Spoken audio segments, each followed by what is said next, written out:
The future of American Negroes is in the South. Here, 327 years ago, they began to enter what is now the United States of America. Here, they have made their greatest contribution to American culture. And here, they have suffered the damnation of slavery, the frustration of Reconstruction, and the lynching of emancipation. I trust then that an organization like yours is going to regard the South as the battleground of a great crusade. Here in the magnificent climate, here is the fruitful earth under the beauty of the southern sun. And here, if anywhere on earth, is the need of a thinker, the worker and the dreamer. This is the firing line, not simply for the emancipation of the American Negro, but for the emancipation of the African Negro and the Negroes of the West Indies. For the emancipation of the colored races and for the emancipation of white slaves of modern capitalistic monopoly. Remember here, too, that you do not stand alone. It may seem like a failing fight when the newspapers ignore you. When every effort is made by white people in the South to count you out of citizenship, to act as though you did not exist as human beings.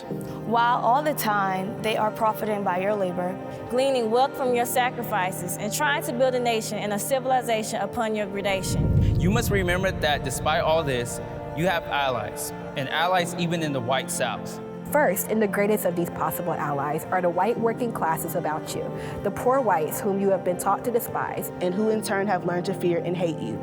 This must not deter you from efforts to make them understand, because in the past, in their ignorance and suffering, they have been led foolishly to look upon you as the cause of most of their distress. You must remember that this attitude is hereditary from slavery, and that it has been deliberately cultivated ever since emancipation. Slowly but surely, the working people of the South, white and black, must come to remember that their emancipation depends upon their mutual cooperation, upon their acquaintanceship with another, upon from their friendship, upon their social intermingling. Unless this happens, each is going to be made the football to break the heads and hearts of the other. White youth in the South is peculiarly frustrated. There is not a single great ideal which they can express or aspire to that does not bring them into the flat contradiction with the Negro problem. The more they try to escape it, the more they land into hypocrisy, lying and double dealing. And the more they become what they least to wish to become, the oppressors and despisers of human beings. Some of them, in larger and larger numbers, are bound to turn toward the truth and recognize you as brothers and sisters, as fellow travelers toward the dawn. There has always been in the South that intellectual elite who saw the Negro problem clearly. They have always lacked, and some still lack, the courage to stand up for what they know is right. Nevertheless, they can be depended on in the long run to follow their own clear thinking and their own decent choice. Finally, even the politicians must eventually recognize the trend in the world, in this country and the South. James Barnes, the favorite son of this Commonwealth, the Secretary of State of the United States, is today occupying an indefensible and impossible position. And if he survives in the memory of men, he must begin to help establish in his own South Carolina something of that democracy which he has been recently so loudly preaching to Russia. He is the end of a long series of men whose eternal damnation is the fact that they looked truth in the face and did not see it. John C. Calhoun, Wade Hampton, Ben Tillman are all men whose names must ever be besmirched by the fact that they fought against freedom and democracy in a land which was founded upon democracy and freedom. Eventually, this class of men must yield to the writing in the stars. That great hypocrite, Jan Smuts, who today is talking of humanity and standing beside Burns for a United Nations, is at the same time oppressing the black people of South Africa to an extent which makes their two countries, South Africa and the American South, the most reactionary people on earth. Peoples whose exploitation of the poor and helpless reaches the last degree of shame. They must, in the long run, yield to the forward march of civilization or die. If now you young people, instead of running away from the battle here in Carolina, Georgia, Alabama, Louisiana, and Mississippi, instead of seeking freedom and opportunity in Chicago and New York, which do spell opportunity, nevertheless, grit your teeth and make up your minds to fight it out right here if it takes every day of your lives and the lives of your children's children. If you do this, you must in meetings like this ask yourself, what does the fight mean? How can it be carried on? What are the best tools, arms, and methods? And where does it lead? I should be the last to insist that the uplift of mankind never calls for force and death. There are times, as both you and I know, when though love repine and reason chafe, there came a voice without reply. 'Tis man's perdition to be safe, when for the truth he ought to die. At the same time, even more clearly in a day like this, after millions of mass murders that have been done in the world since 1914, we ought to be the last to believe that the force is ever the final word. We cannot escape the clear fact that what is going to win in this world is reason, if this ever becomes a reasonable world. The careful reasoning of the human mind, backed by facts of science, is one salvation of man. The world, if it resumes its march towards civilization, cannot ignore reason. This has been the tragedy of the South in the past. It is still its awful and unforgivable sin that it has set its face against reason and against the fact. It tried to build slavery upon freedom. It tried to build tyranny upon democracy. It tried to build mob violence on law and law on lynching. And in all that despicable endeavor, The state of South Carolina has led the South for a century.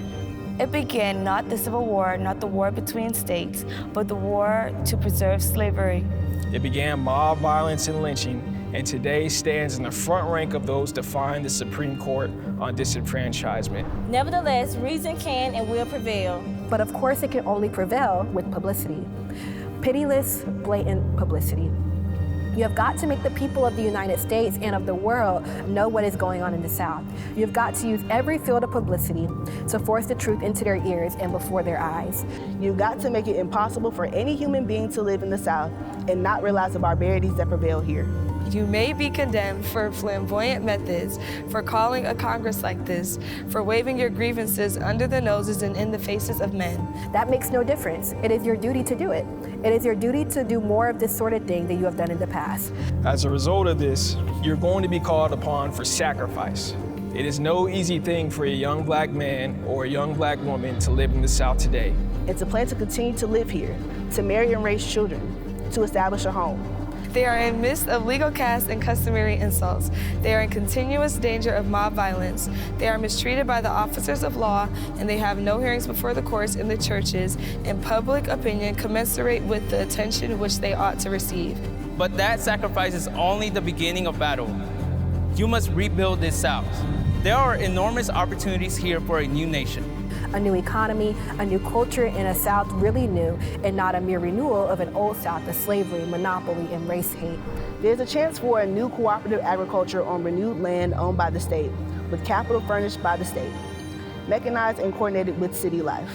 There is a chance for strong, virile trade unions without race discrimination. With high wages, closed shop, and decent conditions of work to beat back and hold in check the swarms of landlords, monopolists, and profiteers who are today sucking the blood out of this land. There is a chance for a cooperative industry built by the cheap power of TVA and its future extensions. There is a chance, opportunity to organize and mechanize domestic service with decent and high wage and dignified training. There is a vast field for consumer cooperation, building business on public service and not on private profit as the mainspring of industry. There is a chance for a broad, sunny, healthy home life, shorn the fear of mobs and liquor, and rescued from lying, stealing politicians who build their deviltry on race prejudice. Here in the South is the gateway to the colored millions of the West Indies, Central and South America. Here is the straight path to Africa, Indies, China, and the South Seas. Here is the path to the greater, freer, truer world. It would be shame and cowardice to surrender this glorious land and its opportunities for civilization and humanity to the thugs, lynchers, the mobs, the profiteers, the monopolists and gamblers who today choke its soul and steal its resources. The oil and sulfur, the coal and iron, the cotton and corn, lumber and cattle belong to you, the workers, black and white, not to the thieves who hold them and use them to enslave you. They can be rescued and restored to the people if you have the guts to strive for the real right to vote, the right to real education, the right to happiness and health, and the total abolition of the father of these scourges of mankind, poverty. Behold, the beautiful land which the Lord thy God hath given thee. Behold the land, the rich and resourceful land, from which for 100 years its best elements have been running away. Its youth and hope, black and white, scurrying north because they are afraid of each other and dare not face a future of equal, independent, upstanding human beings in a real and not a sham democracy. To rescue this land in this way calls for the great sacrifice. This is the thing that you are called upon to do because it is the right thing to do, because you are embarked upon a great and holy crusade. The emancipation of mankind, black and white, the upbuilding of democracy, the breaking down, particularly here in the South, of forces of evil represented by race prejudice in South Carolina, by lynching in Georgia, by disenfranchisement in Mississippi, by ignorance in Louisiana, and by all these, and monopoly of wealth in the whole South. There could be no more splendid vocation beckoning to the youth of the 20th century after the flat failures of white civilization, after the flamboyant establishments of the industrial system, which creates poverty, and the children of poverty, which are ignorance and disease and crime. After the crazy boasting of a white culture that finally ended in wars which ruined civilization in the whole world. In the midst of allied peoples who have yelled about democracy and never practiced it either in British Empire or American Commonwealth or in South Carolina. Here is the chance for young women and young men of devotion to lift again the banner of humanity and to walk toward a civilization which will be free and intelligent, which will be healthy and unafraid. and build in the world a culture led by Black folk and joined by people of all colors and all races without poverty, ignorance, and disease. Once, a great German poet cried, "Selig der den in Siegs Glanz findet." Happy man who death shall find in victory's splendor. But I know a happier one. He who fights in despair and in defeat still fights. Singing with Arna Botemps, the quiet, determined philosophy of undefeatable men. I thought I saw an angel flying low. I thought I saw the flicker of a wing above the mulberry trees, but not again. Bethesda sleeps. This ancient pool that healed a host of bearded Jews does not awake. This pool that once the angel troubled does not move. No angel stirs it now, no Savior comes, with healing in his hand to raise the sick and bid the lame man leap upon the ground. The golden days are gone. Why do we wait so long upon the marble steps, blood falling from our open wounds? And why do our black faces search the empty sky? Is there something we have forgotten? Some precious thing we have lost wandering these strange lands? There was a day I remember now. I beat my breast and cried, "Wash me, God. Wash me with the wave of wind upon the barley. O quiet one, draw near, draw near. Walk upon the hills with lovely feet." And in the waterfall stand and speak.